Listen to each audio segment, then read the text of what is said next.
आप इसी संजीदगी के साथ, इसी मतानत के साथ सुनिएगा।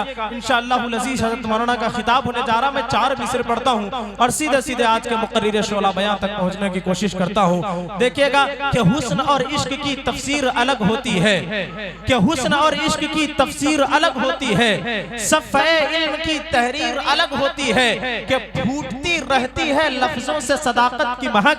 हजरत मौलाना सरफराज की तकरीर अलग होती है। मसनदे खिताबत पर जलवा अफरोज मुक़र्रिर शोला बयां हजरतुल इज्जत हजरत मौलाना मोहम्मद सरफराज साहब चतुर्वेदी दामत बरकातुहु मुलालिया। वालेकुम वरहमतुल्लाहि वबरकातुहू।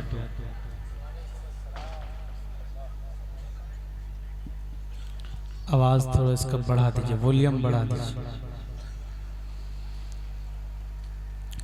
इन्नल हम्दुलिल्लाहि नहमदुहु व नस्तईनुहु व नस्तगफिरुहु व नु'मिनु बिही व नतवक्कलु अलैहि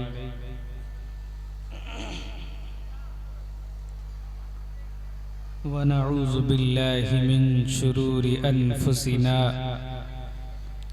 व मिन सय्यिआति अअमालिना। मन यहदिहिल्लाहु फला मुज़िल्ल लहु व मन युज़लिलहु फला हादिय लहु व नशहदु अन ला इलाहा इल्लल्लाहु वहदहु ला शरीक लहु व नशहदु अन्न सय्यदना व मौलाना मुहम्मदन अब्दुहु व रसूलुहु। अम्मा बअद फ़अऊज़ु बिल्लाहि मिनश शैतानिर रजीम। बिस्मिल्लाहिर रहमानिर रहीम। लक़द मन्नल्लाहु अलल मुअ्मिनीना इज़ बअस फ़ीहिम रसूलन मिन अनफुसिहिम यत्लू अलैहिम आयातिही व युज़क्कीहिम व युअल्लिमुहुमुल किताब वल हिकमह व इन कानू मिन क़ब्लु लफ़ी ज़लालिम मुबीन। व क़ाल अल्लाहु तबारक व तआला फ़िल क़ुरानिल मजीद या अय्युहल्लज़ीना आमनू हल अदुल्लुकुम अला तिजारतिन तुंजीकुम मिन अज़ाबिन अलीम। सदक़ल्लाहुल अज़ीम। क़ाल अन्नबिय्यु सल्लल्लाहु अलैहि वसल्लम कुन आलिमन औ मुतअल्लिमन औ मुस्तमिअन औ मुहिब्बन लहुम वला तकुनिल खामिस फतुहलिक औ कमा क़ाल अलैहिस्सलातु वस्सलाम। In the name of Allah, the most gracious, the most merciful. All praise and thanks are Allah, Lord of the Alameen, mankind, jinn and all that exist. You honor only that ruling judge, the day of recompense. It means the day of resurrection. You only we worship. You only we ask for her each everything. Guide us to the right path, to the straight way. All praise be to Allah and Cherisher, the sustainer of the worlds. And may the blessings and peace be upon the master of Prophet, on all of his companion, the primary aim of light that has been programmed, recognized. There is nothing but to receive some blessing from Allah subhanahu wa ta'ala. Natasya partyamast yassanama mahaddasha sha'eka eka virdayka eva eko devaha sarvabhuteshu gunaha यदा यदा हि धर्मस्य गलानिर्भवति भारता अपयुद्धानं धर्मस्तदात्मानं सुरजामहम्। ओम पूर्णमिदः पूर्णमिदं पूर्णात् पूर्णमुदच्यते पूर्णस्य पूर्णमादाय पूर्णमेवावशिष्यते। ओम शांति ओम शांति ओम शांति। मुहतरम सामईन और स्टेज पर मुअज़्ज़ज़ व मुस्तनद उलमाए किराम, मेहमानाने इज़ाम, सबसे पहले हक जल्ला मजदहू का शुक्र अदा करते और फिर कमेटी अराकीन जलसा का शुक्र अदा करते कि उन्होंने इस गुनहगार को आप हजरात के सामने आने और कुछ कहने का अजीम मौका इनायत फरमाया।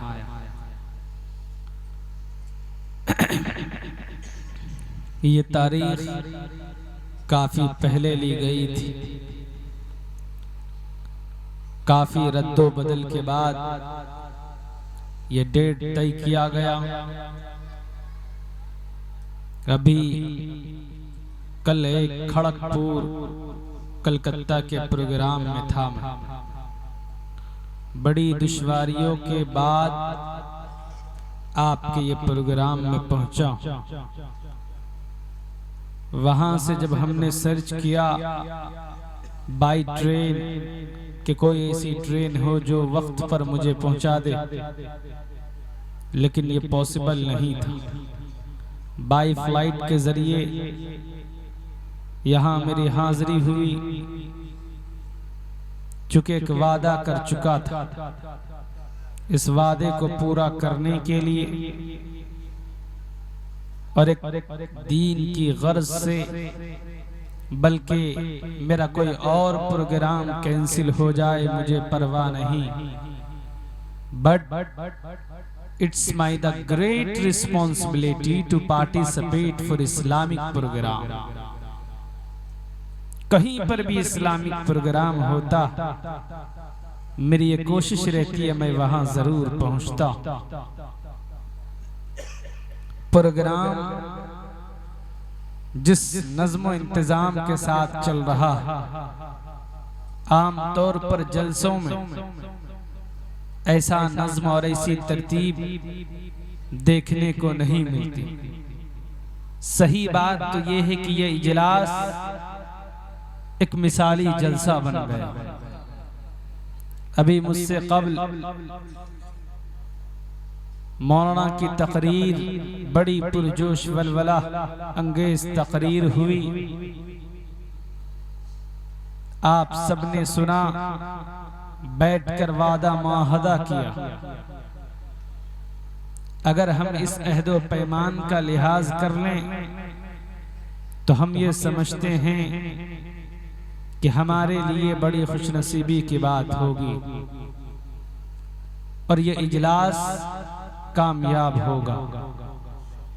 और अगर हमने इस अहदो पैमान का लिहाज और ख्याल नहीं किया तो हम ये समझते हैं कि ये हमारे लिए बड़ी महरूमी की बात होगी।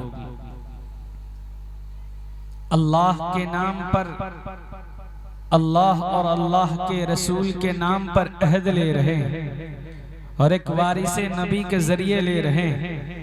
इसके बावजूद अगर हम लोग इस पर कायम व दायम नहीं रहते तो हम ये समझते हैं कि ये हमारे लिए बड़ा नुकसानदेह। मैंने कुरान करीम की एक आयत तिलावत की। ये कुरान 1450 साल पहले Allah send down to the earth to teach the people and for all mankind in the world, in entire world। दुनिया के तमाम इंसानों के लिए कुरान करीम को हिदायत बनाकर रब्बे ज़ुल जलाल ने नबी पाक अलैहि सलातु वस्सलाम के क़ल्बे अत्थर पर उतारा। और कुरान ने खुद कहा भी, हुदल लिन्नास, ये लफ्ज़ नास it is Arabic word, it used for all mankind in the world, in entire world। तमाम इंसानों के लिए कुरान करीम हिदायत, चाहे वो खड़े होकर पेशाब करने का जिसे तरीका मालूम न हो, या अदना गरीब आदमी जिसे 2 वक्त की रोटी नसीब न होती हो, कोई भी इंसान हो, कुरान करीम सबके लिए हिदायत। ये दीनी प्रोग्राम हम करते हैं, हाफिज साहब, कारी साहब और मौलाना साहब आकर के यहाँ पर दीन की बात करते। आपको पता, आप ये समझते हैं कहीं पर भी जलसे दस्तार बंदी होता या किसी हाफिज कुरान के सर पर पगड़ी बांधी जाती, हम ये समझते हैं कि ये बड़ी आसानी के साथ हो जाता। मेरे भाइयों, आप अंदाजा भी नहीं कर सकते कि कितनी परेशानी और कितनी दुश्वारियों के बाद यह हाफिज कुरान बनता, कितनी छड़ियां और कितने रहल टूट जाते हैं, कितने तमाचे लगते हैं, कैसी जिल्लत और खारी से गुजरना पड़ता, तब जाकर बच्चा हाफिज कुरान बनता, जिनको हम और आप ये समझते हैं कि अरे ये तो हाफिज साहब 35 से 40 रुपए कपड़े में मलबूस होकर जो आपको नजर आते, टोपी, सर पर टोपी और बदन पे लिबास, सफेद कुर्ता पैजामा, हम ये समझते हैं कि ये बड़ी आसानी के साथ हो जाता। आप क्या समझते हैं? चलो बच्चे ने मेहनत कर ली, हाफिज कुरान बन गया। उनके उस्ताद ने कितनी मेहनतें की और रात को 3 बजे उठकर बच्चों को जगा रहा। हम और आप तो सो रहे हैं, लेकिन वो फजर से 1 घंटा कबल, 1 घंटा पहले वो बच्चों को जगा रहा। उनकी मेहनतें, तब जाकर ये बच्चा हाफिज कुरान बनता। हम ये समझते हैं कि बच्चा, चलो उस्ताद ने मेहनत की, बच्चे ने मेहनत की, बच्चा हाफिज कुरान बन गया। आपको पता है उनके जिम्मेदार ने कितनी कुर्बानी पेश की है। वो दिन के दिन, रात के रात घर बार छोड़कर दूसरे स्टेट के अंदर, दूसरे सूबे के अंदर जाकर के वो मदरसे के मुअल्लिमीन की तनख्वाहों का इंतजाम कर रहे हैं, वो बच्चों के खाने का इंतजाम कर रहे हैं, तब जाकर ये बच्चा हाफिज कुरान बनता। एक शख्स ने मुझसे कहा कि मौलाना फलां साहब ने मदरसा खोल लिया, और आपको पता है न जाने पैसे किन किन जगहों से उनके पास पैसे आ रहे हैं, बिल्डिंगों की शक्ल में, और न मालूम किन किन चीजों की बुनियाद पर पैसे आ रहे हैं। हमने कहा कि इशारा मत कीजिए, जरा खुलकर बताइए क्या कहना चाहते हैं। 5 आदमियों के पेट को पालने के लिए तो हलाल और हराम की बात करते हैं, और जहां पर 200-400 बच्चे के खाने का इंतजाम करना, जरा तसव्वुर कीजिए कितना मुश्किल होता होगा। कहने लगा हजरत वो मेरा मसला नहीं। मैंने कहा मेरा मसला नहीं, यही मसला हर आदमी का है। वो चंद गिने चुने मुट्ठी भर लोग होते हैं जिनके तावन से इदारा चलता है, और इनसे बड़ी तादाद तानो तशनी और तनकीद में लगी रहती। मेरे भाई, ये मैं इसलिए कह रहा हूं कि एक हदीस, इत्तेफाक से एक हदीस मेरे सामने से गुजरे, मैंने पढ़ा, जिसमें नबी पाक अलैहिस्सलातु वस्सलाम ने इरशाद फरमाया। नबी पाक अलैहिस्सलातु वस्सलाम ने कहा, कुन आलिमन औ मुतअल्लिमन औ मुस्तमिअन औ मुहिब्बन लहुम वला तकुनिल खामिस फतुहल। ए लोगों, आलिम बन जाओ। इसी रिवायत को, इसी हदीस को बैहक़ी ने जो दूसरी जगह नकल किया है, बड़े साफ लफ्जों में कहा है। फरमाया नबी पाक अलैहिस्सलातु वस्सलाम ने कि लोगों आलिम बन जाओ। और आगे फरमा, अगर आलिम नहीं बन सकते, 50 साल 60 साल की उम्र हो गई है, आलिम नहीं बन सकते, तो तालिब इल्म तो बन सकते हो, औ मुतअल्लिमन, तालिब इल्म तो बन सकते हो। जाओ, जाकर के पढ़ो मदरसा ज़ीनतुल कुरान में और सीखो कुरान मजीद और अल्लाह का कलाम। 60 साल की उम्र हो गई, 70 साल की उम्र हो गई, आलिम नहीं बन सकते, कम से कम तालिब इल्म तो बन सकते हो। आगे फरमाया, अगर तालिब इल्म भी नहीं बन सकते, आगे फरमाया औ मुस्तमियान, उनसे मोहब्बत करने वाले बन जाओ। अगर ये भी नहीं कर सकते, तो आगे फरमाया औ मुहिब्बन लहुम, उनसे मोहब्बत करने वाले बन जाओ। औ मुस्तमियान, उनके मानने वाले बन जाओ। औ मुहिब्बन लहुम, उनसे मोहब्बत करने वाले बन जाओ। नबी पाक अलैहिस्सलातु वस्सलाम ने इरशाद फरमाया, अगर ये 4 नहीं बन सकते, ये जबान है, जबान रिसालत में आप सादिक व मस्दूक व ऊतीतुल इल्म अल अव्वलीन वल आखिरीन, जिसे हजरत आदम अलैहिस्सलाम से लेकर क़यामत तक के उलूम जिसे दे दिए गए हो, वो आज से इजहार करते हुए फरमाते हैं अगर 4 नहीं बन सकते, 5वां बनोगे तो हलाक हो जाओगे। मोहम्मद के दामन में 5वां कोई रास्ता नहीं है, अगर 5वां बनोगे तो हलाक हो जाओगे। मेरे भाई वो इस मजलिस में बैठ करके मुहासबा करो, आंखें बंद करके अपने दिल के अंदर झांक कर देखो, क्या तुम आलिम हो, क्या तुम मुताल्लिम हो, तालिब इल्म हो, क्या तुम उनसे मोहब्बत करने वाले हो, क्या तुम उनके मानने वाले हो? अगर नहीं हो तो तुम्हारा इस धरती पर कोई नामो निशान नहीं। ये जबान है जबान रिसालत में आपका इरशाद। मेरे भाई कुरान करीम नबी पाक अलैहिस्सलातु वस्सलाम की हदीस, इससे बड़ी दौलत दुनिया के अंदर कोई भी चीज नहीं।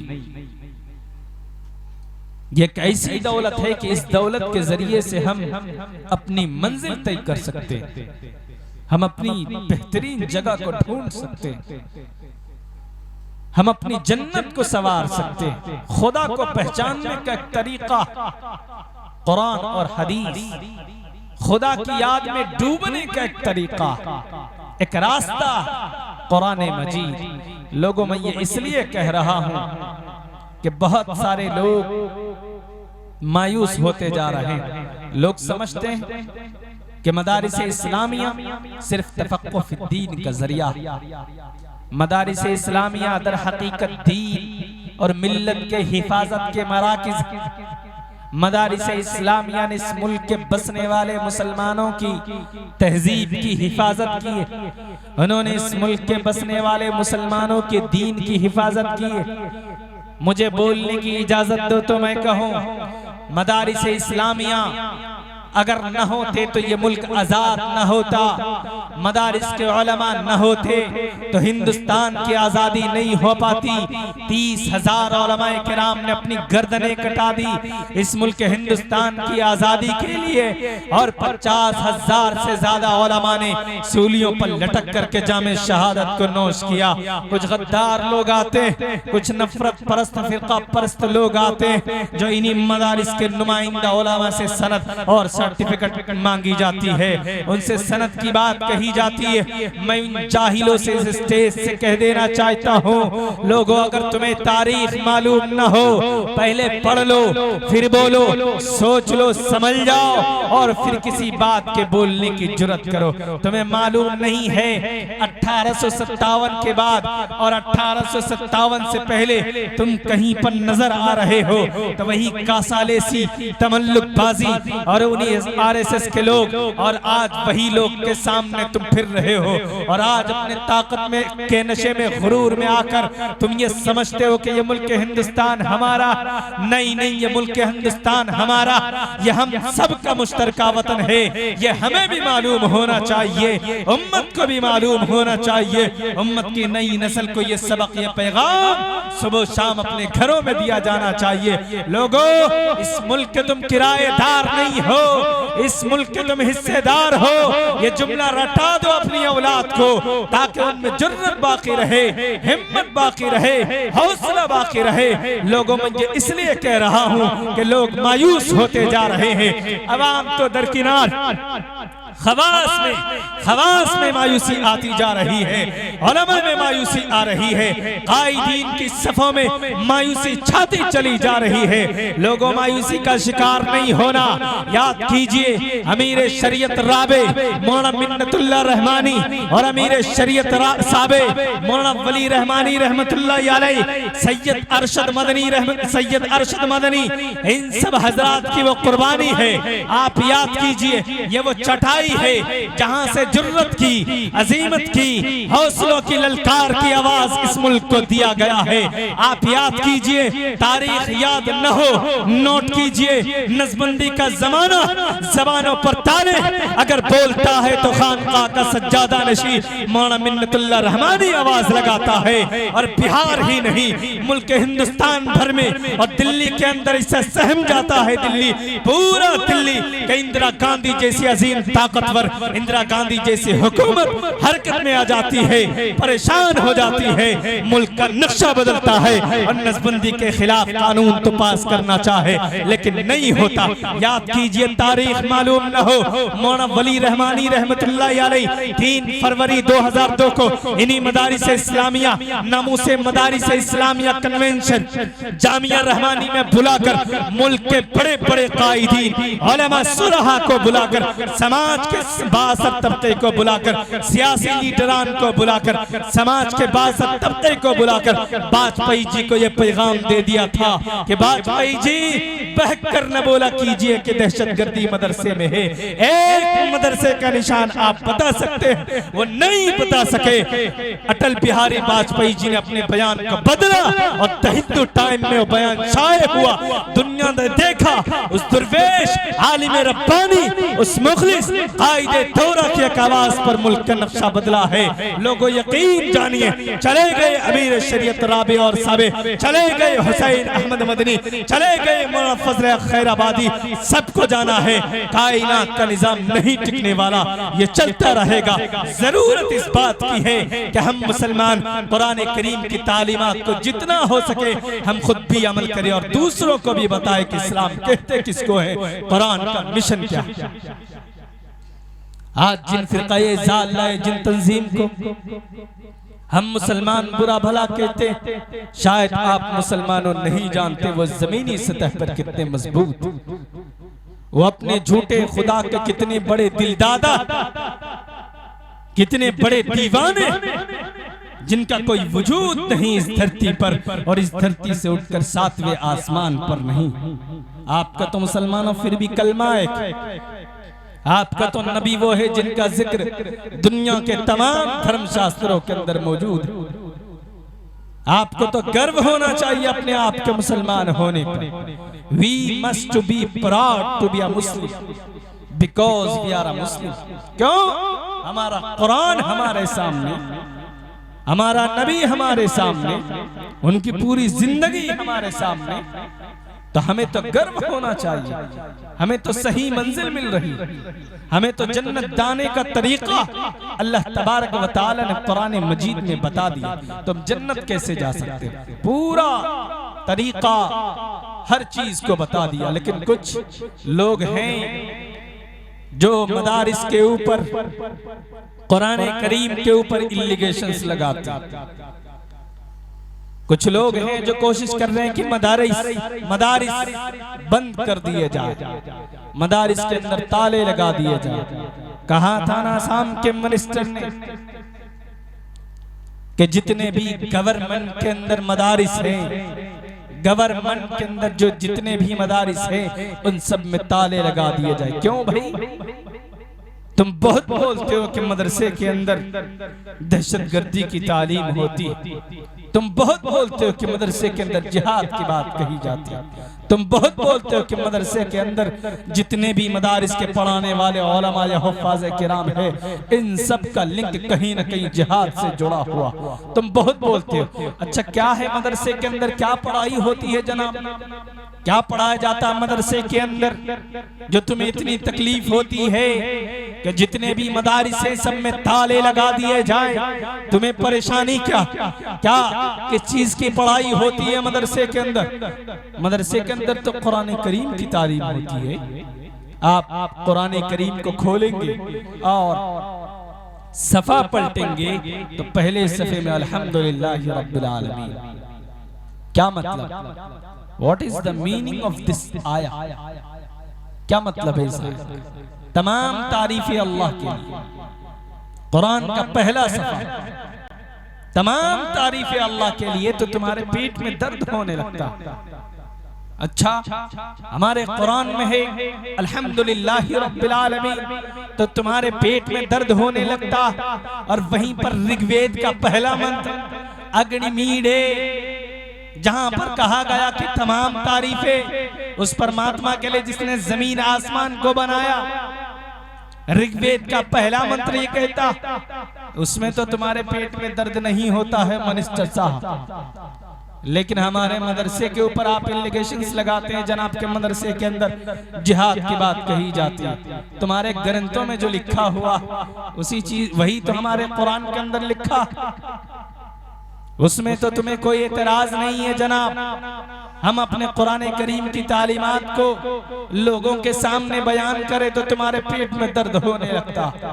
अच्छा ये बताओ कि आज तक किसी मदरसे के अंदर से, किसी मकातिब से कोई बम या फिर कोई बारूद बनाने की चीज या फिर AK-47 मिला हो? नहीं मिला, नहीं दिखा सकते तुम। क्यों? इसलिए कि मदारिस के अंदर जिहाद नहीं बल्कि इंसानियत की पढ़ाई होती है। मदारिस के अंदर जिहाद की ट्रेनिंग नहीं दी जाती। मदारिस के अंदर बताया जाता कि अगर तुम्हारा पड़ोसी भूखा सोया हो तो उसको उसके खाने का इंतजाम करो या उसे खाना खिला दो। मदारिस के अंदर इस चीज की पढ़ाई होती है। अगर तुम्हें तारीख मालूम न हो मिनिस्टर साहब तो जाओ जाकर देखो इंडिया गेट के दरो दीवार पर आज भी 65,000 फ्रीडम फाइटर ऑफ मुस्लिम का नाम लिखा हुआ।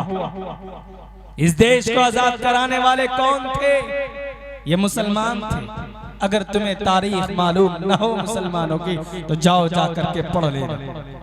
ये मदारिस में पढ़ाने वाले उलमा सुलहा आपको याद होगा, बहुत सारे लोगों को या बहुत सारे लोगों ने कम से कम पढ़ा होगा 1947 का जमाना। 1947 में कौन रहबरी करते नजर आ रहे हैं? अच्छा एक और बात, 1857 के जिहाद फलासी का चीफ कमांडर कौन? मौलाना कासिम नानोतवी रहमतुल्लाह अलैह। और उसका अमीर जिहाद कौन? हाजी इमदादुल्लाह महाजिर मक्की रहमतुल्लाह अलैह। और आगे चलिए, हर सफ के अंदर यही जमाना। कौन रहबरी करते नजर आ रहे हैं दिल्ली की जामे मस्जिद में खड़े होकर? और कौन नजर आ रहे हैं आगरा में? और कौन नजर आ रहे हैं सहारनपुर में? और कौन नजर आ रहे हैं देवबंद में?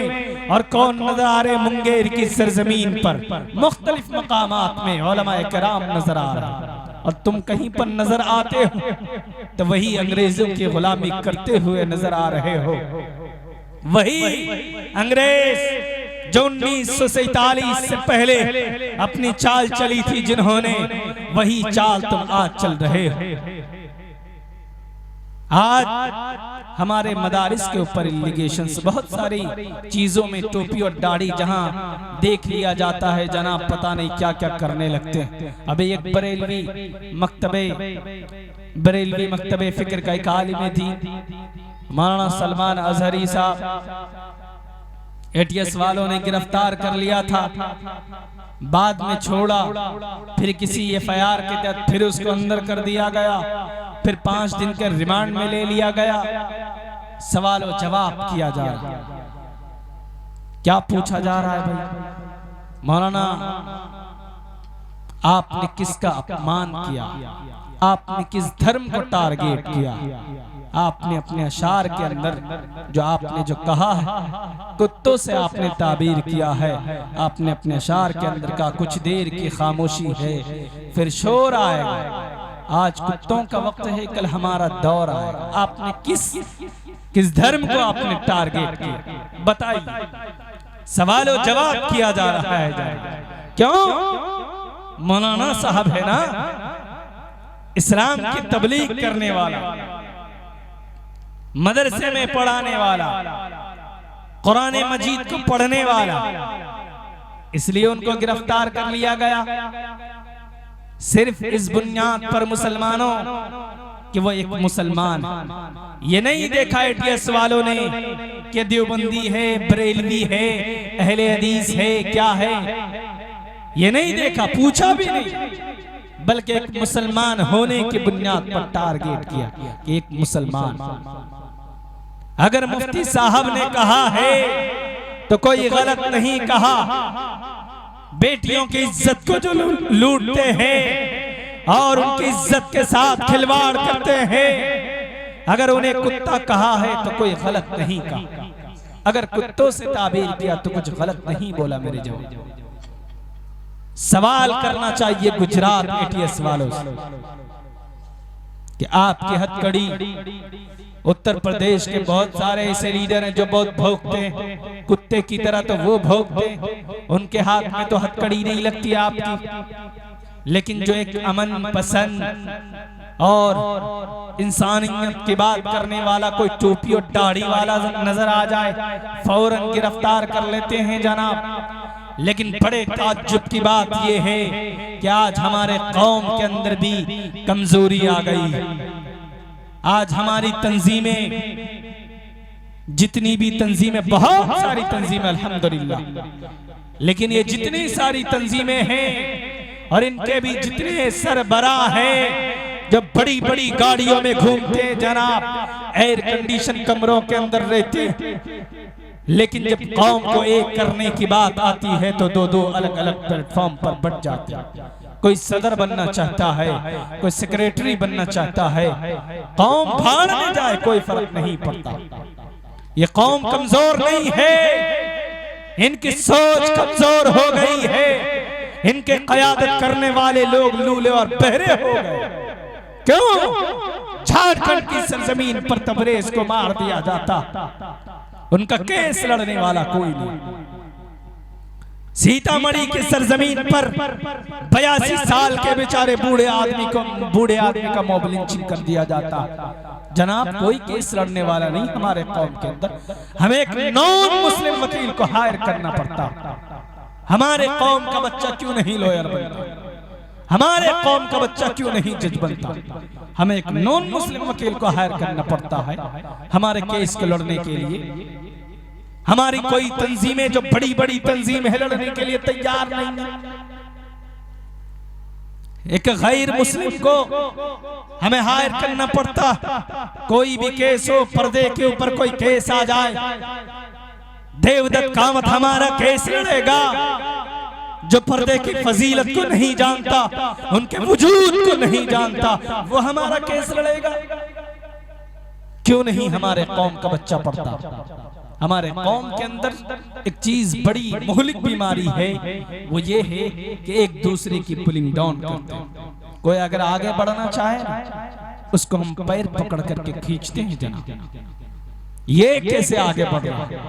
नहीं बढ़ना चाहिए, हम उसको पुलिंग डाउन करते हैं, पीछे खींचते हैं जनाब। ऐसा नहीं होना चाहिए, इत्तेहाद होना चाहिए, मजबूती होगी इत्तेहाद। आप देखते चले जाए, जिस जमाने की तारीख उठा करके देख लें, जो कौम में इत्तेहाद हुई ना, वो कौम एक ऊंचे स्तंभ पर पहुंची, और जो कौम बिछड़ गई, मुंतशिर हो गई, वो कौम टूट गई, काट दिए गए, लाशें बिछा दी गई। कोई पूछने वाला, कोई देखने वाला नहीं हुआ। उलमा ने ही इस मुल्क की सियादत और क़यादत की है, ये आपके ज़हन में होनी चाहिए। 1866 के अंदर दारुल देवबंद की बुनियाद रखी गई। मौलाना कासिम नानोतवी ने बुनियाद रखी। कुछ अरसा गुजर गया, गुजरता चला गया। जब बुनियाद रखी और एक चिराग जला, और उस चिराग की लौ से मुल्क हिंदुस्तान ही नहीं, Burma, Africa, Canada, China, Japan, Italy और दुनिया भर के गोशे गोशे में निजाम फैला और फैलता चला गया। इसको जहन में रखने की जरूरत है। अरसा गुजरता चला गया, इधर तहरीक का मामला चल रहा। शेखुल हिंद सबक में पाबंदी नहीं कर पा रहे थे, जिसकी वजह से उस वक्त के जो मोहतमिम थे मौलाना अहमद साहब, उनकी तरफ से सख्ती हुई। तो शेखुल हिंद ने क्या कहा था? शेखुल हिंद ने कहा था, मजलिस को जमा करके, जिसको तारीख दारुल ने महफूज कर लिया था, फरमाया, सुनो, मेरे उस्ताद मौलाना कासिम नानोतवी रहमतुल्लाह अलैह ने मदरसे की जो बुनियाद डाली है, वो इसलिए डाली है कि 1857 की जिहाद शामली की नाकामी की तलाफी के लिए एक ऐसा इदारा कायम किया जाए जहां के पढ़ने और पढ़ाने वाले हिंदुस्तान को आजाद कराने के सिपाही बन सके। और फिर आपने देखा, पहला शागिर्द शेखुल हिंद पैदा होता और रेशमी रुमाल की तहरीक चलाता, वो तहरीक खिलाफत चलाता। उनके शागिर्दों में मौलाना उबैदुल्लाह सिंधी यहाँ से लेकर के अफगानिस्तान तक पहुँचते हैं, और उनके शागिर्दों में मौलाना मिन्नतुल्लाह रहमानी, और पूरी खेत जो तैयार होती है 1947 में तो बाकी नहीं थे, लेकिन उन्हीं हजरात की मेहनतों की वजह से ये मुल्क हिंदुस्तान आजाद हुआ।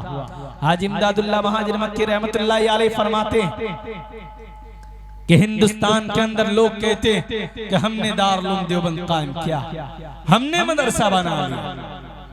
हाजी इमदादुल्लाह महाजिर मक्की हिजरत करके चले गए, फरमाया हिंदुस्तान के अंदर दारुल उलूम देवबंद 1000 बुजुर्गों की दुआओं का नतीजा है। दारुल उलूम देवबंद इसलिए कायम हुआ ताकि वहाँ के दीन की हिफाजत की जा सके, वहाँ के मुसलमानों की तहजीब की हिफाजत की जा सके। इसलिए मुसलमानों, मदरसे को मजबूत करना, कैसे मजबूत करना? चंदों से मजबूत करना, बच्चों से मजबूत करना। अगर हमने मदरसे को मजबूत नहीं किया, चंदों से मजबूत नहीं किया, बच्चों से मजबूत नहीं किया, तो याद कीजिए समरकंद और बुखारा की तारीख को उठाकर पढ़ लेना, जहां पर बैठकर इमाम बुखारी शरीफ लिखा करते थे।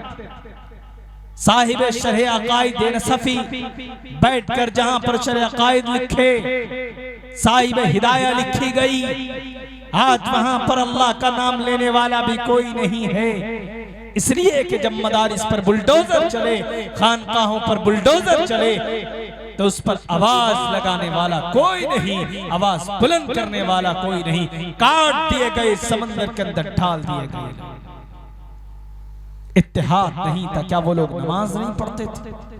नमाज भी पढ़ते थे, ज़कात भी अदा करते थे, लेकिन जो एक बड़ी मुहलिक बीमारी थी जो आज इंडियन मुस्लिम के अंदर मौजूद, मेरे भाइयों समझने की जरूरत है, और समझने का सिर्फ फेर है।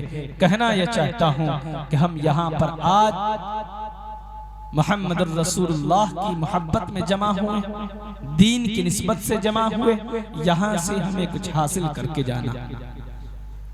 अगर हम यहाँ पर बैठकर इस्लाम की बात करते, तबलीग की बात करते, तो किसी को एतराज नहीं होना चाहिए, किसी के पेट में दर्द नहीं होना चाहिए। इसलिए कि हमारा संविधान ये कहता, अगर कोई आपके ऊपर एतराज कर दे कि मौलाना आप तबलीग की बात करते हैं, आप कुरान की बात करते हैं, आप ये नहीं कर सकते, आप उसको जवाब देना, आप उसको बताना कि आप ये समझते हैं कि सिर्फ मैं हाफिज साहब हूं, मैं मौलाना साहब हूं। आप नहीं जानते तो जाओ जाकर के पढ़ो हिंदुस्तान का संविधान, जिसको डॉक्टर भीमराव अंबेडकर ने लिखा, 5-7 लोगों की टीम ने मिलकर के उसको लिखा। क्या लिखा गया? आर्टिकल नंबर 19 उठा करके पढ़ लीजिए। Freedom to speech, all citizen shall have the right. अगर हिंदुस्तान के अंदर किसी भी धर्म का लोग हो, अगर वो कुछ बोलना चाहता तो हिंदुस्तान का संविधान उसको इजाजत देता। कोई अगर अपने मजहब के बारे में प्रचार करना चाहता, दावत देना चाहता, किसी को भी दावत दे सकता है, यह हिंदुस्तान का संविधान कहता। हिंदुस्तान के संविधान का दफा नंबर 25 कहता है, freedom of conscience and affiliation and practice and propagation to the religion. अगर कोई भारत का इंसान अपनी मर्जी से इस्लाम को कबूल करना चाहे, अपने धर्म का प्रचार करना चाहे, इस्लाम की तबलीग करना चाहे, कुरान के पैगाम को दूसरों तक पहुंचाना चाहे, वो पहुंचा सकता है, वो इस्लाम की बात कर सकता है। क्यों? हिंदुस्तान का संविधान इजाजत देता है, कोई माई का लाल रोक नहीं सकता। अगर कोई हमारे मदारिस को बंद करने की बात करेगा, अगर कोई कोशिश करेगा कि हम मदारिस को बंद कर देंगे, अगर कोई कोशिश करेगा कि हम मदारिस के अंदर ताले लगा देंगे, तो इसका भी इलाज है हमारे पास। कैसा इलाज? हम अपने पेट पर पत्थर बांध लेंगे। 2 रोटी खाने के बजाय 1 रोटी खाएंगे और 1 रोटी बचा करके हम अपने मदरसे को मजबूत करेंगे। उलमाए किराम के ऊपर पैसे खर्च करेंगे ताकि दीन बाकी रहे, शरीयत बाकी रहे, इस्लाम बाकी रहे। ये तरीका होना चाहिए, आपको मालूम होना चाहिए मोहम्मद रसूलुल्लाह इस धरती पर जब आए इसी दीन के लिए, तबलीग के लिए कितनी मेहनत की आप जानते हैं। नबी पाक अलैहिस्सलातु वस्सलाम की पूरी जिंदगी आप बखूबी जानते हैं। आप अलैहिस्सलातु वस्सलाम की आमद से पहले मक्कतुल मुकर्रमा में पूरी बुराई आम हो चुकी थी। इंसानियत के कातिल बन चुकी थी। इंसानियत के अंदर दरिंदगी पैदा हो गई थी। इंसानियत भूल गई थी कि इंसाफ क्या होता, और इंसानियत भूल गई थी कि दर्द क्या होता, और इंसानियत इन सारी चीजों को भूल गई थी। एक बाप अपने लगते जिगर को कत्ल कर देता, एक भाई दूसरे भाई को कत्ल कर देता, एक कबीला दूसरे कबीले को कत्ल कर देता, एक बाप अपनी बेटी को जिंदा जमीन में दफन कर देता। मुझे याद पड़ता मुअर्रिख इस्लाम मौलाना अब्दुल माजिद दरियाबादी रहमतुल्लाह अलैह तहरीर करते, अरब की सरजमीन पर एक बादशाह रहता था जिसका नाम उमर था। उमर की लड़ाई, उमर का झगड़ा कबीला बनु तमीम से हुआ। कबीला बनु तमीम के इंसानों ने, उमर के इंसानों ने, कबीला बनु तमीम के इंसानों ने उमर के किसी आदमी को कत्ल कर दिया। बादशाह गुस्से में आता है, बादशाह जलाल में आकर के कहता है कि मैं जब तक बनु तमीम के 100 इंसानों को कत्ल नहीं कर देता उस वक्त तक मैं चैन से नहीं बैठूंगा। बादशाह अपने फौजी को लेकर इकट्ठा हुआ और गांव में दाखिल हुआ। गांव के लोगों को पता चल गया था, गांव के सारे लोग भाग गए, औरतें भी भाग गई, बच्चे भी भाग गए, बूढ़े भी भाग गए, गांव के तमाम लोग भाग गए, एक भी शख्स मौजूद नहीं था। बादशाह के जो कारिंदे थे बादशाह से कहा कि बादशाह सलामत, यहाँ पर तो कोई भी मौजूद नहीं है। एक कारिंदा था, उसने कहा कि बादशाह सलामत, यहाँ पर एक बूढ़ी मौजूद है। बादशाह ने कहा अरे बूढ़ी है तो क्या फर्क पड़ता, उसको उठाओ और मेरे पास लेकर के आओ। बूढ़ी को पकड़ा गया। मेरे भाइयों जरा सुनना, और मोहम्मद रसूलुल्लाह की आमद से पहले जुल्म की इंतहा देखो, जुल्म बर्बरियत की इंतहा देखो। मोहम्मद रसूलुल्लाह की आमद से पहले जुल्म का नंगा नाच देखो। मोहम्मद रसूलुल्लाह की आमद से पहले देखो मक्कतुल मुकर्रमा में कितनी बुराई आम हो चुकी थी। बादशाह ने कहा अरे बूढ़ी है तो क्या फर्क पड़ता, मेरे सामने लेकर के आओ। लाया गया, कहा कि एक आग का गोला तैयार किया जाए।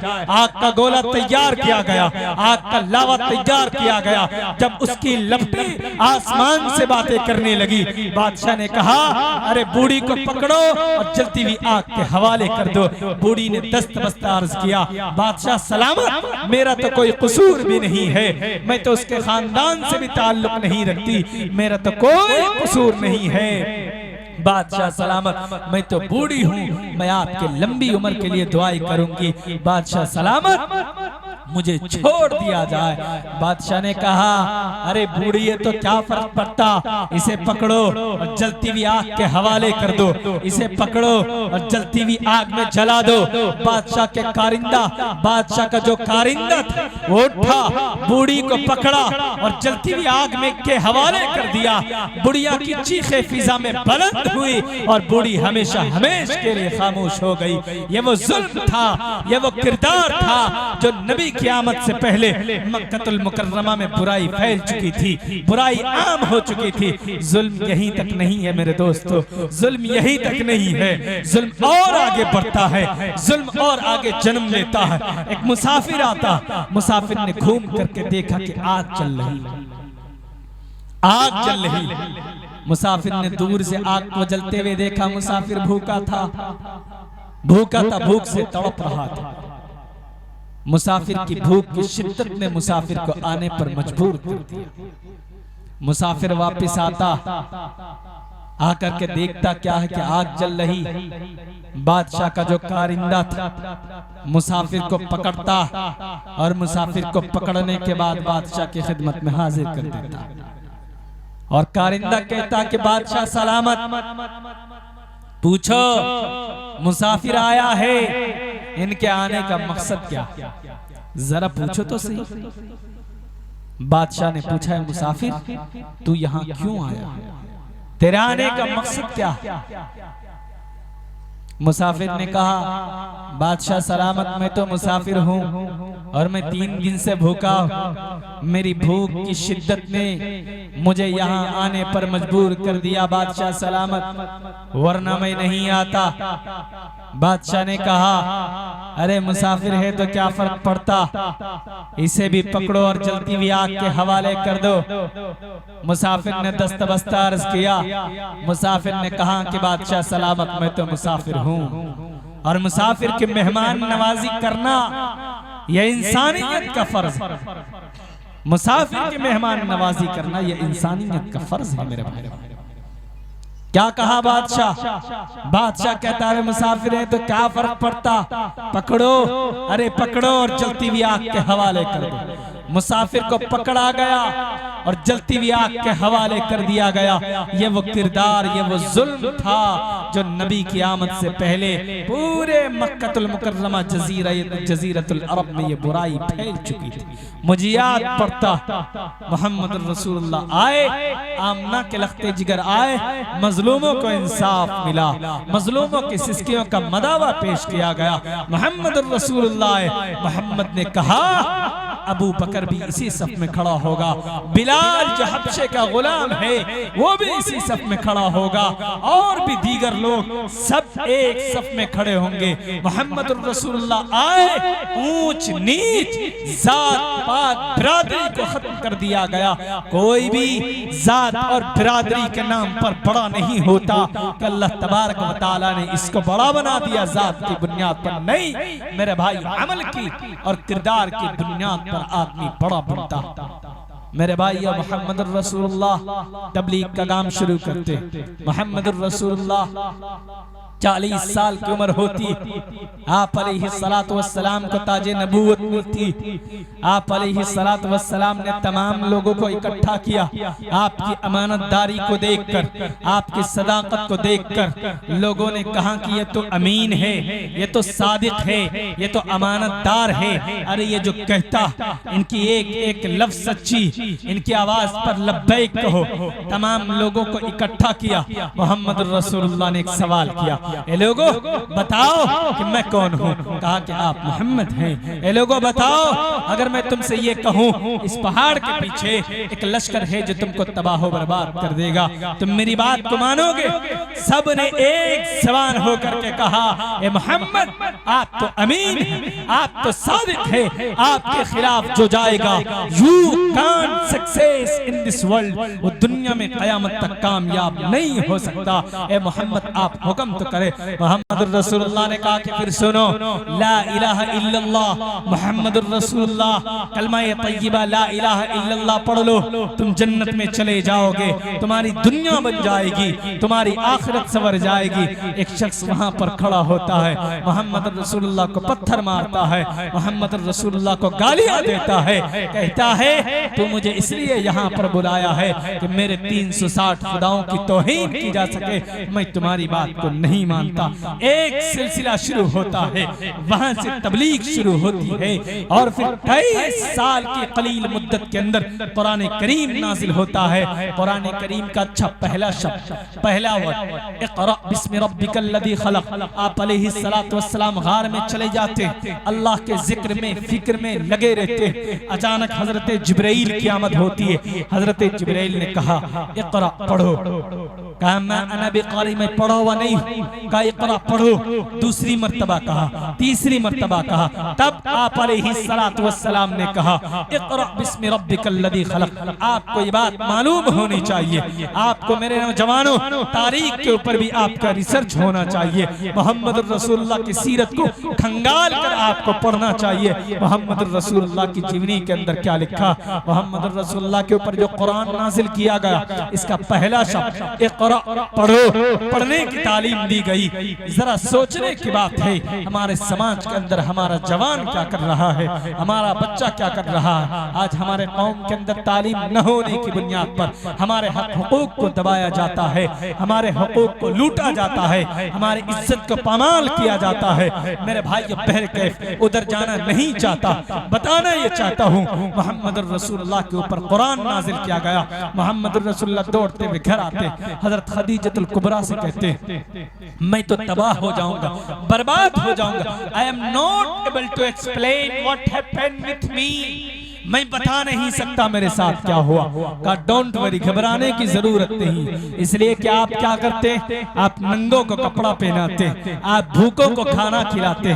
डोंट वरी, घबराने की जरूरत नहीं है। मेरे भाइयों, मोहम्मद रसूलुल्लाह ने तबलीग का काम शुरू किया, लेकिन कुछ शर पसंद लोग, कुछ नफरत परस्त लोग, फिरका परस्त लोग मोहम्मद रसूलुल्लाह के मिशन को मिटाना चाहते थे। वो चाहते थे कि मोहम्मद रसूलुल्लाह जो तबलीग कर रहे हैं इनको खत्म कर दिया जाए, इनका नामो निशान मिटा दिया जाए, नाउज़ुबिल्लाह मोहम्मद रसूलुल्लाह को खत्म कर दिया जाए। ये प्लानिंग की जाती है। मेरे भाइयों, आप अलैहिस्सलातु वस्सलाम जब सजदे में जाते हैं, आपकी गर्दन पे ओझरी डाल देता है जालिम राक्षस की औलाद। मोहम्मद रसूलुल्लाह तड़पते हैं और आज भी वही तारीख हिंदुस्तान के उलमाओं के साथ किया जा रहा है, हिंदुस्तान के मुसलमानों के साथ किया जा रहा है। कहीं पर भी कोई मुसलमान किसी धर्म का प्रचार करता है या कहीं पर कोई मुसलमान ला इलाहा इल्लल्लाह मोहम्मद रसूलुल्लाह की तबलीग करता है, उनके हाथ में हथकड़ी डालकर उनको जेल की सलाखों के अंदर ठूस दिया जाता है, उनके ऊपर यूएपीए कानून लगा दिया जाता है। मैं पूछना चाहता हूँ जाहिलों से, मैं पूछना चाहता हूँ कुर्सी इख्तिदार पर बैठने वाले लोगों से, अरे जो इस देश के लिए अमन शांति की दुआ करता है, जो रात को 2 बजे उठकर इस देश के लिए दुआ करता कि अल्लाह इस देश के लिए अमन शांति कर दे, इस देश के अंदर अमन का माहौल कायम कर दे, तुम उसके पेट में छुरी घोंप कर, तुम इसके पेट में छुरी को घोंप कर तुम मार देते हो, कत्ल कर देते हो। बताओ तुम्हारी इंसानियत कहाँ चली गई, तुम्हारी वफादारी कहाँ चली गई। जिन लोगों ने तुम्हें चुना और अपने वोटों से तुम्हें कामयाब किया, कुर्सी इख्तिदार पर बिठाया, आज तुम उन्हीं लोगों के साथ गद्दारी कर रहे हो। इसलिए मैं कहना चाहता हूँ, उठो लोगों, गुलामी की जंजीरों को तोड़कर बाहर निकलो और देखो आपका मसीहा कौन है, कौन आपके लिए काम कर रहा है और कौन आपके हक की बात करता है और कौन आपके सही माना में आपके इंसाफ के लिए लड़ता है, आपके दीन की बात करता है। चाहे वो इस जमीनी सतह पर हो या जमीनी सतह से उठकर कुर्सी इख्तिदार पर बैठने वाले लोग हों, कोई भी हो, आप सोचिए, आप गौर कीजिए, जरा देखिए, उठ करके खड़े होकर के जरा देखिए कौन आपके लिए काम कर रहा है, आप उनको मजबूत बनाइए। मुसलमानों, हर बिरादरी की एक तंजीम है, हर बिरादरी के लोगों में एक बड़ा लीडर। बताओ जरा मुसलमानों का लीडर कहाँ है, मुसलमानों का रहबरी करने वाला, मुसलमानों के रहबर कहाँ। ये कौम 35 करोड़ की तादाद है हमारी, 35 करोड़, कमजोर नहीं है। हम चाहेंगे तो बहुत बड़ी बड़ी यूनिवर्सिटी बना सकते हैं, मेडिकल कॉलेजेस बना सकते हैं। ये कौम कमजोर नहीं है मेरे भाइयों, हमारी सोच खोखली हो चुकी है, हमारी सोच के अंदर गंदगी भरी हुई। हमें मोहम्मद रसूलुल्लाह को फॉलो करना चाहिए तो नई जवानों सलमान खान को फॉलो करते, शाहरुख खान को फॉलो करते, जबकि हमारा आइडियल, हमारा हीरो कौन? मोहम्मद रसूलुल्लाह, जिनकी रातें उम्मत के लिए मांगने में गुजर गई और जिनके दिन उम्मत के मांगने में गुजर गए, बसर हो गए।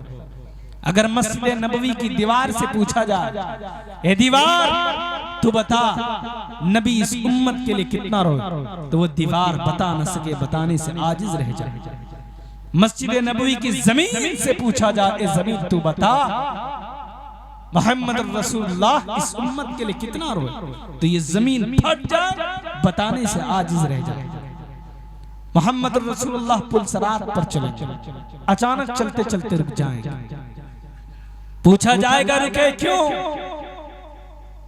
फरमाया मुझे उम्मत का ख्याल आया, मैं तड़प गया। मुझे उम्मत का ख्याल आया, मैं लरस गया। लाओ, कहां से लाओगे ऐसा नबी, और कहां से लाओगे ऐसा इमामुल अंबिया, और कहां से लाओगे ऐसा खातिमुल अंबिया? नहीं ला सकते। आप अलैहिस्सलातु वस्सलाम तबलीग के लिए गए। कहां? ताइफ के मैदान, जहां पर गुंडों ने, वहां का जो बादशाह था, वहां का जो हिटलर था, उन्होंने कुछ गुंडे लगा दिए कि जाओ, ये शख्स मजनू, ये तो पागल सा लग रहा, तौहीद की दावत देने आया, कहता है ला इलाहा इल्लल्लाह मुहम्मद रसूलुल्लाह पढ़ लो कामयाब हो जाओगे। अरे काम करो, इनके पीछे लग जाओ, इनको मारना, गालियां देना, पत्थर बरसाना। आप अलैहिस्सलातु वस्सलाम के पीछे लग गए। मेरे भाई, आप अलैहिस्सलातु वस्सलाम के लोग पीछे लग गए, पत्थर बरसाने लगे, गालियां देने लगे। आप अलैहिस्सलातु वस्सलाम खून से लहूलुहान हो गए। एक दरख्त के नीचे आकर के बैठ जाते हैं। फौरन जिब्राइल की आमद होती है। जिब्राइल ने कहा, ए मोहम्मद, मैं जिब्राइल हूँ, जिब्राइल, मुझसे बड़ा ताकतवर इस धरती के ऊपर रब्बे जुल जलाल ने किसी को पैदा नहीं किया। मैं जिब्राइल हूँ, जिब्राइल, मेरा एक हाथ मशरिक में होता है तो दूसरा हाथ मगरिब में होता है। मैं जिब्राइल हूँ, जिब्राइल, मुझसे बड़ा ताकतवर इस धरती पर रब्बे जुल जलाल ने किसी को पैदा नहीं किया। आप हुक्म तो करें, मैं दोनों पहाड़ों को मिलाकर ताइफ वालों को पीस कर रख दूंगा। लेकिन मोहम्मद रसूलुल्लाह का जवाब था, मोहम्मद रसूलुल्लाह ने कहा, जिब्राइल तू ये भूल गया, अना रब्बुल आलमीन। कुरान करीम में रब ने फरमाया अना रब्बुल आलमीन, कि मैं इस धरती का रब हूँ। लेकिन मोहम्मद, मैं तुझे इस धरती के लिए रहमतुल लिल आलमीन बना करके भेज रहा हूँ। फरमाया वमा अरसलनाका इल्ला रहमतुल लिल आलमीन। What is the meaning of this आयत? क्या मतलब है इस आयत का? हम कैसे समझे? क्या अलैहिस्सलातु वस्सलाम हमारे लिए खैर खा? हम कैसे समझें? क्या अलैहिस्सलातु वस्सलाम बहुत दुआएं करके गए इस उम्मत के लिए? मेरे भाइयों, याद कीजिए, 1,24,000 कमोबेश पैगंबर इस दुनिया में तशरीफ लाए। सबने दीन की दावत दी, तौहीद की दावत दी, सबने तबलीग का काम किया। लेकिन भाइयों, जरा गौर करने की जरूरत है। आप याद कीजिए, जिन जिन कौमों ने अपने नबियों की नाफरमानी की है, आप याद कीजिए, हजरत नूह अलैहिस्सलातु वस्सलाम की कौम ने नाफरमानी की। 6 महीने की सैलाब भेजकर पूरी कौम तबाह बर्बाद कर दी गई। हजरत ज़करिया अलैहिस्सलातु वस्सलाम की कौम ने नाफरमानी की। हजरत लूत अलैहिस्सलातु वस्सलाम की कौम ने नाफरमानी की। बारिश कर दी गई अंगारों की, तबाह बर्बाद कर दी गई कौम। जिन जिन कौमों ने अपने नबियों की नाफरमानी की, जमीन के ऊपर लेटा लेटा कर अल्लाह तबारक व तआला ने उनको तबाह बर्बाद कर दिया। लेकिन कुर्बान जाओ इस धरती के ईमान वाले मुसलमानों, आज हम इतने बड़े गुनाह करते हैं। हमारे गुनाह का वजूद और हमारे गुनाह का तसव्वुर, हमारे गुनाह का जो वजूद है वो बनी इस्राइल की कौम से भी बड़ा हुआ है, कौम लूत से भी बढ़कर हमारे जुर्म हैं, हमारे गुनाह हैं। इसके बावजूद भी अल्लाह तबारक व तआला ने हमें नहीं मिटाया। ये मतलब है वमा अरसलनाका इल्ला रहमतल लिल आलमीन, कि मोहम्मद रसूलुल्लाह के सदक़े में हम सब बचे हुए हैं। आप अलैहिस्सलातु वस्सलाम ने दुआ की थी, ए अल्लाह मेरी उम्मत को बैक वक्त इज्तिमाई तौर पर हलाक मत कर, खत्म मत कर। आप अलैहिस्सलातु वस्सलाम को क्या मुंह दिखाओगे जवानों?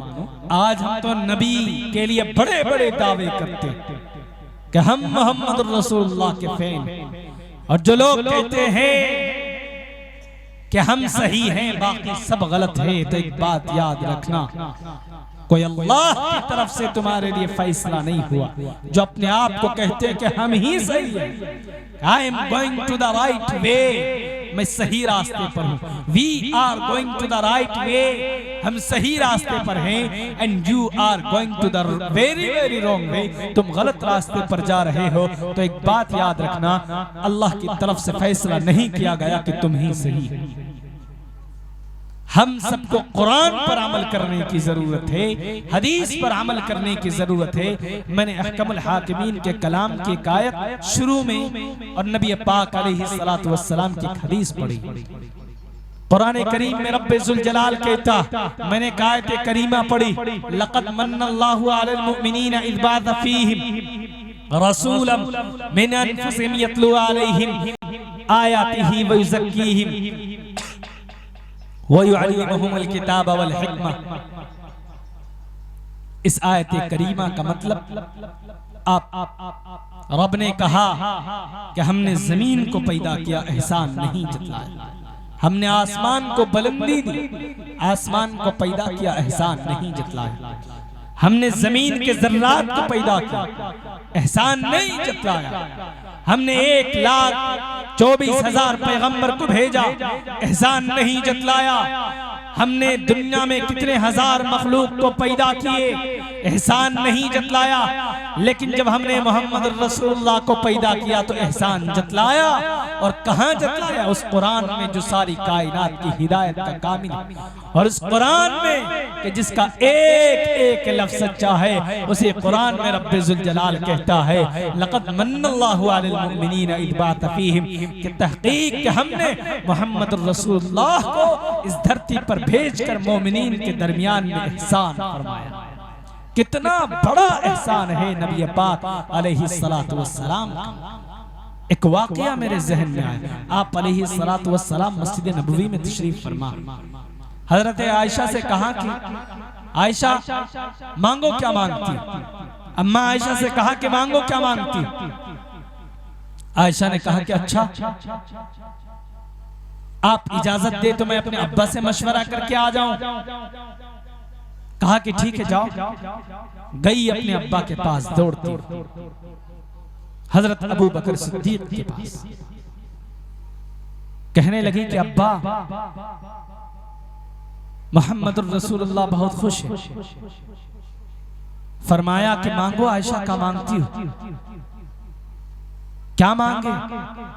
तो हजरत अबू बकर सिद्दीक ने कहा कि सुनो, जाओ जाकर के मांगना, पूछना मोहम्मद रसूलुल्लाह से कि आप अर्श पे गए थे, अल्लाह से और आपसे गुफ्तगू हुई थी, बातें हुई थी, कुछ राज की बातें हुई थी।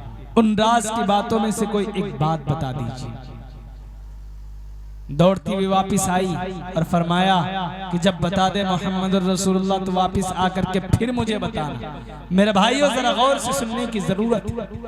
मोहम्मद रसूलुल्लाह के पास गई और कहने लगी, ए मोहम्मद, आप अर्श पे गए थे, अल्लाह के नबी आप अर्श पे गए थे, आपसे और अल्लाह से गुफ्तगू हुई थी, कुछ राज की बातें हुई थी, उन राज की बातों में से कोई एक बात बता दीजिए। आप अलैहिस्सलातु वस्सलाम थोड़ी देर के लिए खामोश हुई। शायद सोचा कि ये राज की बात है, अगर बताता हूं तो राज नहीं रहता, और अगर नहीं बताता हूं तो सिद्दीक़े कायनात से वादा कर लिया, बताना पड़ेगा। आप अलैहिस्सलातु वस्सलाम ने कहा, हे आयशा सुनो, मैं मेराज पे गया था, अल्लाह से और मेरे दरमियान कुछ बातें हुई थी, राज की बातें हुई थी। उन राज की बातों में से एक बात ये है, अल्लाह ने कहा, ए मोहम्मद, तुम्हारी उम्मत के जो लोग एक दूसरे के काम आएंगे, एक दूसरे के लिए भला सोचेंगे, भलाई करेंगे, खाने का इंतजाम कर देंगे, जो भूखा होगा उनके खाने का इंतजाम कर देंगे, जो नंगा होगा उनके कपड़ों का इंतजाम कर देंगे, उनको बगैर हिसाबो किताब के मैं जन्नत में दाखिल कर दूंगा। ये अल्लाह ने कहा था। फिर दौड़ती हुई आई, वापस हजरत अबू बकर सिद्दीक के पास हजरत आयशा आती है, क्योंकि हजरत अबू बकर सिद्दीक ने कहा कि जो बातें होगी मुझे आकर के वापस बताना। अम्मा आयशा कहने लगी कि हजरत मोहम्मद रसूलुल्लाह कह रहे हैं कि जो लोग एक दूसरे के काम आते, एक दूसरे के लिए जान देते, माल से हो, दौलत से हो, दीन के खातिर, अल्लाह से मोहब्बत के खातिर ये काम करते, उनको अल्लाह तबारक व तआला बगैर हिसाब किताब के जन्नत में दाखिल कर देगा। हजरत अबू बकर सिद्दीक दहाड़े मार कर रोने लगे। अम्मा आयशा ने कहा कि ये तो अच्छी बात है, ये तो खुशखबरी वाली बात है। हम तो आए दिन एक दूसरे की मदद करते रहते हैं, खिदमत करते रहते हैं। हम तो भूखों को खाना खिला देते हैं, कपड़ा पहना देते हैं, मदद करते रहते हैं। इसमें रोने की क्या बात है? मेरे भाइयों जरा गौर से सुनना। हजरत अबू बकर सिद्दीक ने कहा कि आयशा तो ये सोच रही है कि जो लोग एक दूसरे की मदद करते हैं, एक दूसरे के काम आते हैं, वो उसको अल्लाह तबारक व तआला बगैर हिसाब व किताब के जन्नत में दाखिल तो जरूर कर देगा। लेकिन सोचो इसका दूसरा पहलू, सोचो इसका दूसरा पहलू क्या हो सकता? जो लोग एक दूसरे की बुराई करते हैं, एक दूसरे के लिए गड्ढा खोदते हैं, एक दूसरे की जमीन हड़पते हैं, एक दूसरे के लिए जुल्म जबरदस्ती करते हैं और न जाने किन किन चीजों के बुनियाद पर लड़ जाते हैं, आपस में ही लड़ जाते हैं, उनका सोचो क्या होगा कल क़यामत के दिन। मैं इस वजह से रो रहा हूं। मेरे भाइयों जरा गौर करने की बात है। आज हम अपने दामन में झांक करके देखें कि हम कितने पानी में, हम क्या कर रहे हैं। दावे इतने बड़े कि कायनात के फीते इकट्ठे करो और दावे की लंबाई और चौड़ाई को नापो तो नाप ना सको। लेकिन जब अंदर झांक करके देखा जाए तो ना नबी की मोहब्बत है, ना रसूल से मोहब्बत है, ना अल्लाह से मोहब्बत है। मेरे भाइयों, अल्लाह से मोहब्बत और नबी से मोहब्बत का अगर मयार देखना हो तो हजरत उमर का देखो, हजरत अबू बकर सिद्दीक का देखो। गज़वे तबूक का मौका है, नबी ने फरमाया जिसके पास जो है ले आओ, जिसके पास जो है ले आओ। हजरत उमर सोचने लगे कि यहाँ तो अबू बकर से मैं बाजी मार ले जाऊंगा, मेरे पास तो ज्यादा दौलत है, अबू बकर के पास तो कम दौलत है। हजरत उमर फारूक रज़ियल्लाहु अन्हु गए आधी दौलत को नबी की बारगाह में। हजरत अबू बकर सिद्दीक गए जितनी दौलत इकट्ठा कर सके पूरी नबी की बारगाह में। होना तो ये चाहिए था कि मोहम्मद रसूलुल्लाह सवाल करते कि अबू बकर तुम कितना लाए हो और उमर तुम कितना लाए हो। तो उमर कहता कि मैं आधी सल्तनत, आधी दौलत आपकी बारगाह में और आधी छोड़ दिया। और हजरत अबू बकर सिद्दीक कहते कि बस मैं इतना सा लाया हूं। लेकिन नहीं, यहां पर अल्लाह तबारक व तआला ने कहा कि मोहम्मद ऐसे नहीं, यूं सवाल करो कि उमर तुमने क्या छोड़ा, अबू बकर तुमने क्या छोड़ा। तो उमर ने कहा कि यहां भी अबू बकर बाजी मार ले गए। क्यों? इसलिए कि अबू बकर ने तो कुछ छोड़ा ही नहीं है घर पे। अबू बकर ने तो सारी दौलत नबी की बारगाह में रख दी और उमर आधी दौलत को तो छोड़ दिए थे ना, और आधी दौलत को नबी की बारगाह में लेकर के आए। नबी ने ऐलान किया, सहाबिया उठकर आ जाती। मेरे भाइयों जरा तसव्वुर देखो, नबी के मोहब्बत का मयार देखो। सहाबिया उठकर आ जाती। नबी ने कहा कि जंग पे जाना है, जवानों की जरूरत है, आओ तैयार होकर के आ जाओ। सहाबिया उठती है, अपने बच्चे को गोद में उठा करके लेकर के आती। फरमाया मोहम्मद रसूलुल्लाह मेरे पास तो कुछ नहीं, ये दूध पीता बच्चा आप रख लीजिए, ये जंग में इसको लेकर के चले जाइए। नबी ने कहा कि मेरी बेटी लख्ते जिगर, जंग में तो जवान काम आते हैं, नेजा चलाना पड़ता है, तलवार चलानी पड़ती है, जवानों की जरूरत है, ये तुम्हारा दूध पीता बच्चा किस काम आएगा।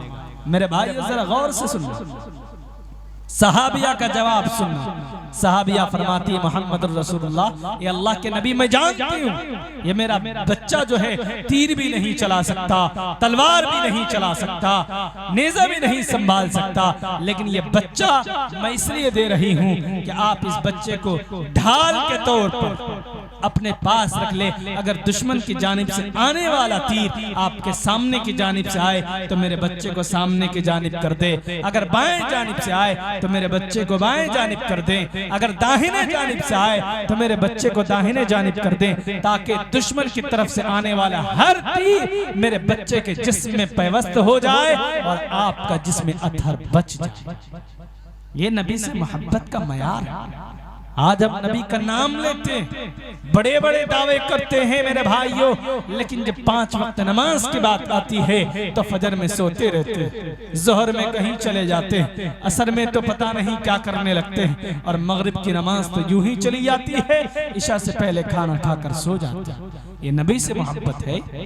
यहाँ पूरी रात बैठकर आप जलसा सुने, लेकिन अगर नमाज की पाबंदी आपकी जिंदगी में नहीं आई मेरे भाइयों, आपका कोई वजूद नहीं इस धरती पर, कोई वजूद नहीं।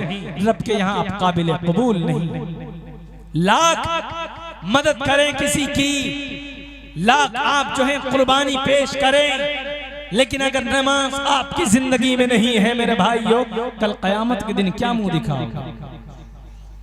मैदान महशर में नबी पाक अलैहिस्सलातु वस्सलाम अपना चेहरा फेर लेंगे, जामे कौसर का प्याला हाथ में लिए हुए होंगे, दूर से ही देखते हुए नजर को फेर लेंगे। वो क्यों? बेनमाजी का चेहरा और पेशानी जो होगा वो बहुत काला होगा, और जो नमाजी का चेहरा होगा वो बहुत चमकता हुआ होगा। मोहम्मद रसूलुल्लाह अपने उम्मती को, नमाजी उम्मती को खुद ब खुद पहचान लेंगे। और जो लोग गुनाह करते हैं, नमाज नहीं पढ़ते हैं, कल कयामत के दिन उनका क्या हश्र होगा आप खुद अंदाजा लगा सकते हैं। जन्नत में जाने की ख्वाहिश तो बहुत है, जन्नत में जाने की ख्वाहिश तो बहुत है, लेकिन जन्नत में जाने वाला जो अमल होना चाहिए, जो किरदार होना चाहिए हमारी जिंदगी के अंदर, वो नहीं है, वो नहीं है हमारी जिंदगी के अंदर। हमें कुरान को ताक पे सजाने के बजाय कुरान को हाथ पे रख करके पढ़ना चाहिए। हमारे मदारिस के उलमा किराम कुरान करीम को ताक पर रखते नहीं थे, बल्कि कुरान करीम को सामने रखकर बच्चों को पढ़ाते थे। अंग्रेज आया था कुरान को मिटाने के लिए इस धरती पर, 3 लाख कुरान करीम के नुस्खे जला दिए थे 1800 सदी के अंदर। अंग्रेज इतराने लगा, चिल्लाने लगा कि मैं तो कामयाब हो गया, मैं जीत गया। किसी ने उससे कहा था कि अरे इससे जीत नहीं पाओगे, अगर जीतना है, फतह हासिल करनी है, तो इनके पास जो दौलत है, इनके पास जो कुरान करीम की शक्ल में इसके पास जो दौलत है, इनको खत्म कर दो, मिटा दो। अंग्रेज वो पैतरा चलता है, वो चाल चलता है, 3 लाख कुरान करीम के नुस्खों को इकट्ठा करके वो जला देता है मेरे भाइयों, और वो इतराने लगता है। उस वक्त मौलाना साहब के पास आकर के कहता है कि मैं तो जीत गया। मौलाना एक बच्चे को खड़ा किया, खड़ा करके कहा कि पढ़ो, और अल्हम्दुलिल्लाह रब्बिल आलमीन से पढ़ना शुरू किया और सूरह नास तक पढ़ दिया। अंग्रेज दंग रह गया, हैरान और परेशान हो गया, आखिर के अंदर ये कहने पर मजबूर हो गया, ये कुरान को कोई मिटा नहीं सकता। और कुरान के अल्फाज भी है, ला तब्दील लिकलिमातिल्लाह, और कुरान ने दूसरी जगह कहा, इन्ना नहनु नज़्ज़लना ज़िक्र व इन्ना लहू लहाफ़िज़ून, हमने कुरान को नाजिल किया और इसके हिफाजत के जिम्मेदार भी हम हैं। ये रब कहता। हमें जरूरत क्या है कि हम कुरान करीम की तालीमात पर अमल करें।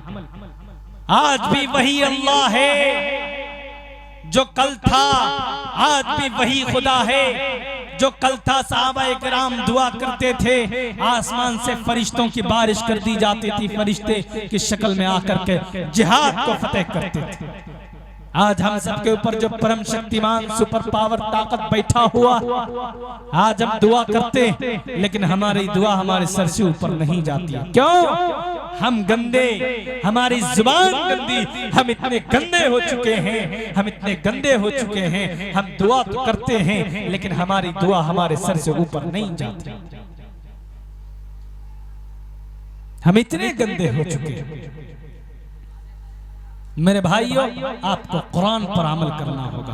कुरान ने कहा, इन्ना सलात तन्हा अनिल फहशाई वल मुनकर, कि बेशक नमाज बेहयाई को रोकती है।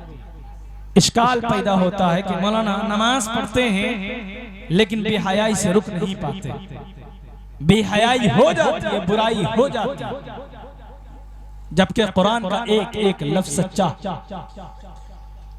इसकी तशरीहात कई मुफस्सिरीन किराम ने लिखा, फरमाया कि हमारी नमाज के अंदर कमी होती है, कोताही होती है, जिसकी बुनियाद पर हमारी जो नमाजें होती है वो कमजोर हो जाती है, जिसके बुनियाद पर हमसे गुनाह होता।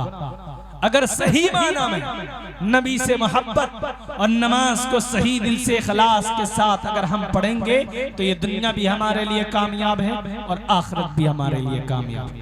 करेंगे दो काम। हमारे मदरसे को बंद करने की बात आएगी, हम मजबूत करेंगे मदरसे को। मेरे भाइयों, अगर मदारिस में ताले लगा दिए जाएं, बच्चों को, उलमाए किराम को मदरसा जाने से रोक दिया जाए, तो एक बात आपसे कहना चाहता हूँ, चंद साल गुजरने नहीं पाएंगे, हमारी लाशें सड़कों पर होंगी, कोई नमाज जनाजा पढ़ाने वाला नहीं होगा। अल्लाह तबारक व तआला के पैदा करने का मकसद, तमाम इंसानों को अल्लाह तबारक व तआला ने पैदा किया। ये दुनिया इम्तिहान का, ये इम्तिहान की जगह। हम जितनी मेहनत करेंगे उतनी हमें कामयाबी मिलेगी। हम जितना कुरान के ऊपर अमल करने की कोशिश करेंगे, मोहम्मद रसूलुल्लाह की बातों पर अमल करने की कोशिश करेंगे, उतना हमारा रिजल्ट बढ़िया होगा। नमाज पढ़ेंगे इंशाअल्लाह, हाथ खड़े करके बोलिए सब। नमाज की पाबंदी करेंगे, हाथ खड़े करके बोलिए कौन कौन जुमे के दिन नमाज पढ़ेगा। सिर्फ हाथ खड़ा कीजिए। सिर्फ जुमा के दिन नमाज पढ़ना है ना, क्योंकि अल्लाह तबारक व तआला आपको सिर्फ जुमा ही के दिन खाना खिलाता है। जरा सोचने का मकाम है मेरे भाइयों। अल्लाह ने आंखें दी, दिल दिया, हाथ दिए, दो पैर दिए, अल्लाह ने जबान दी, अल्लाह ने आंखें दी। कैसे अल्लाह का शुक्रिया और कैसे अल्लाह का एहसान भुला पाओगे। एक वाकया मुझे याद आता है, किसी बैरूनी मुल्क के अंदर किसी शख्स ने किसी शख्स के हार्ट का ऑपरेशन, तो ऑपरेशन हुआ। ऑपरेशन होने के दौरान वो दिल का ऑपरेशन था, हार्ट का ऑपरेशन था, उसको निकाल करके कुछ देर के लिए बाहर रखा गया। कुछ देर के लिए बाहर रख दिया गया। बाहर रखने के बाद वो ऑपरेशन वापस से अंदर डाला गया और ऑपरेशन किया गया। ऑपरेशन सक्सेस रहा। वो इंसान ऑपरेशन के बाद रोने लगा। फरमाया, अरे क्यों रो रहे हो? कहा कि कुछ देर रखा बाहर तो 10 लाख रुपए डॉक्टर ने ले लिए। हमारा अल्लाह कितना गफूर रहीम है, कितना गफूर रहीम है, जो पूरी जिंदगी रखता है लेकिन 1 रुपए नहीं लेता। जरा सोचने का मकाम है मेरे भाइयों।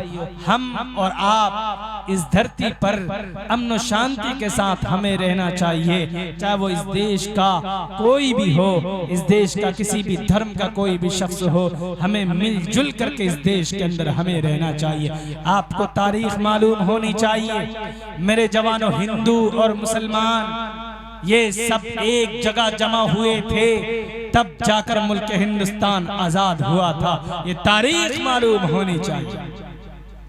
अगर एक तरफ भगत सिंह को फांसी के फंदे पर लटका दिया गया था, तो दूसरी तरफ डॉक्टर अशफाकुल्लाह खान के जिस्म के 3 टुकड़े कर दिए गए थे। तो फिर ये कौन लोग हैं जो कहते हैं हिंदू हिंदी हिंदुस्तान, मुल्ला भागो पाकिस्तान, इनके मदरसों के अंदर दहशतगर्दी की ट्रेनिंग होती है? ये कौन लोग हैं? ये वही फिरका परस्त लोग हैं जो हिंदू और मुसलमानों के बीच में नफरत बोने का काम करते हैं, जो हिंदू और मुसलमानों की सैकड़ों पुरानी दोस्ती को मिनटों सेकंडों के अंदर खत्म कर देना चाहते हैं। वरना आज भी हमारे बड़े भाई हैं, हम उनको बड़ा भाई मानते हैं, हमारे जो हिंदू भाई हैं। लेकिन जरा सोचने का मकाम है, कुछ गद्दार लोग हैं इस देश के ऊपर जो हिंदू और मुसलमानों को लड़ाना चाहते। क्यों? ताकि उनकी कुर्सी बाकी रहे, उनकी कुर्सी बची हुई रहे। उनके लड़ाने की वजह से हमारे अंदर जो नफरत हुई है वो इसी बुनियाद पर हुई है कि कुछ गद्दार लोग आ गए कुर्सी इख्तिदार पर, जो हिंदू मुसलमानों को 2 रास्ते पर बांट दिया उन्होंने। इनको हमें खत्म करना, मिलजुल करके खत्म करना है मेरे भाई। हमारा कुरान में, हमारे कुरान में जो लिखा है वही तो आपके ग्रंथों के अंदर लिखा है मेरे भाइयों। ये गुरुजी जो आपके गुरुजी हैं मेरे भाइयों, मेरे भाइयों, जो हिंदू भाइयों के गुरुजी हैं वो आपको बताते नहीं हैं। हमारे कुरान में लिखा कुल हुवल्लाहु अहद अल्लाहुस समद लम यलिद वलम यूलद। हमारा कलमा है ला इलाहा इल्लल्लाह मुहम्मदुर रसूलुल्लाह। आपके भी ग्रंथों के अंदर मेरे भाइयों यही चीज है। आपके ग्रंथों के अंदर लिखा गया एको देवः सर्वभूतेषु गुणः। कुछ लोग एतराज करते हैं, कुछ नफरत परस्त लोग जो हिंदू और मुसलमानों के बीच में नफरत बोने का काम करते हैं। वो क्या कहते हैं, कह रहे इनके मोहम्मद रसूलुल्लाह 1450 साल पहले आए थे, वो सिर्फ एक खुदा को मानते हैं और हमारे खुदाओं की तौहीन करते हैं।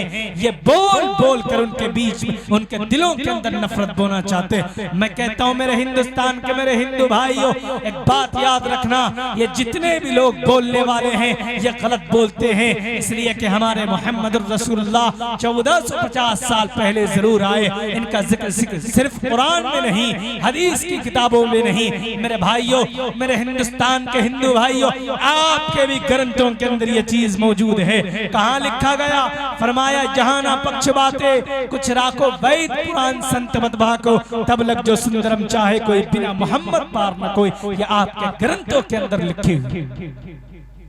क्या कहा गया कि अगर तुम दुनिया के अंदर अच्छा इंसान बनना चाहते हो, खूबसूरत इंसान बनना चाहते हो, तो मोहम्मद के तरीके को अपना लो। मेरे भाइयों, ये आपके ग्रंथों के अंदर लिखी हुई चीज है। तो फिर कौन है ये लोग, कौन है ये लोग जो कहते हैं कि हिंदुस्तान को हम हिंदू राष्ट्र बनाना चाहते हैं? यह हिंदुस्तान हम सब का मुल्क है, हिंदू का भी है, सिख का भी है, ईसाई का भी है। यह गद्दी पर बैठने वाले जिनके माइंड के अंदर हिंदुत्व भरा हुआ, जिनके माइंड के अंदर यह भरा हुआ है कि कैसे हिंदू और मुसलमानों को दो अलग अलग प्लेटफॉर्म के अंदर बांटा जाए। वरना हकीकत में अगर आप सही और ठंडे दिमाग से सोचें तो आपको पता चलेगा कि हिंदू और मुसलमानों में सही माना में तो कोई दुश्मनी है ही नहीं। ये कुर्सी इक़्तिदार पर बैठने वाले लोग ये हमें लड़ा रहे हैं।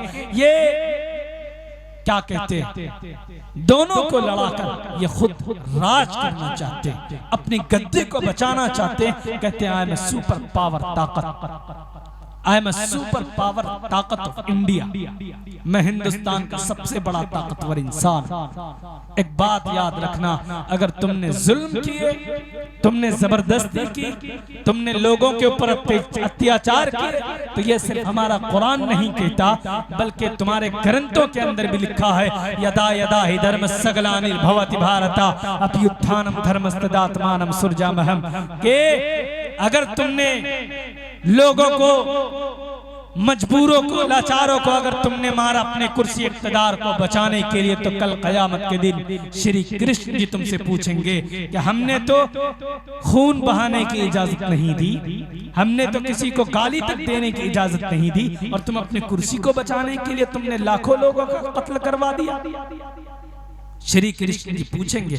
अगर कोई मुसलमान ऐसा करता है तो मोहम्मद रसूलुल्लाह कल क़यामत के दिन पूछेंगे कि हमें तो ताइफ के मैदान के अंदर खून से लहूलुहान कर दिया गया था, लेकिन तब भी न हमने जुल्म को अपनाने की इजाजत दी, न जुल्म को बढ़ाने की इजाजत दी, बल्कि हमने इंसानियत की बात की। तुमने क्यों जुल्म को बढ़ावा दिया? अगर कोई मुसलमान है तो नबी पाक अलैहिस्सलातु वस्सलाम पूछेंगे। अगर कोई हिंदू ऐसा करता है अपने कुर्सी को बचाने के लिए, तो उनसे श्री कृष्ण जी पूछेंगे। श्री कृष्ण जी कहेंगे कि मैं तो दुनिया के अंदर अच्छे अच्छे काम करता था, लोगों के भलाई के लिए बहुत सारी चीज की हमने, लेकिन तुमने मेरे नाम को बदनाम किया, तुमने मेरे नाम पर लोगों का कत्ल करवा दिया, तुमने मेरे नाम पर हिंदू और मुसलमानों की एकता को तुमने बर्बाद कर दिया। सुनो, तुम्हें नरक में जाना पड़ेगा। और फरमाया तुम्हें नरक में जाना पड़ेगा, तुम्हें जहन्नम में जाना पड़ेगा। अच्छा, एक बात, हमारा कलमा है ला इलाहा इल्लल्लाह मुहम्मदुर रसूलुल्लाह, कि हम नहीं है कोई माबूद सिवाय अल्लाह के, और मोहम्मद रसूलुल्लाह अल्लाह के बंदे और उसके रसूल हैं। अगर ये हमारा कलमा है तो हमारे हिंदू भाइयों का भी कलमा है।